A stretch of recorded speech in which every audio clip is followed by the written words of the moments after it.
تو خان صاحب حقیقی آزادی کے بارے میں آپ کا کیا تصور ہے, کیا ویژن ہے؟ حقیقی آزادی کے 3 پہلو ہیں. ایک ساورنٹی, یعنی ایک قوم کی فورن پالیسی اپنے لوگوں کی بہتری کے لیے فیصلے کرتی ہے, یعنی کسی کی جنگ میں شامل نہیں ہوتی.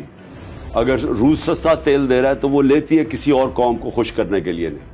یعنی جو فیصلے اپنے ملک کی بہتری کے لیے, لوگوں کی بہتری کے لیے ہوتے ہیں, ساورنٹی جس کو کہتے ہیں, ایک پہلو یہ ہے.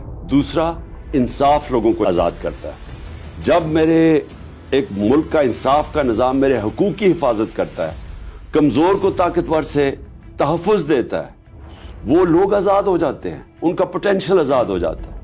تو جو انصاف ہے وہ آپ کو آزاد بھی کرتا ہے, خوشحالی بھی دیتا ہے. اور جو تیسرا پہلو اس کا ہے وہ اندرونی آزادی ہے, اور وہ ہمارا دین دیتا ہے. وہ ہمارے نبی صلی اللہ علیہ وسلم نے لوگوں کو آزاد کیا تھا لا الہ الا اللہ کا مطلب سمجھا کے, کہ جب آپ ایک دعویٰ کرتے ہیں کہ اللہ تیرے سوا کسی کے سامنے نہیں جھکوں گا, آپ اصل میں اپنی آزادی کا دعویٰ کرتے ہیں.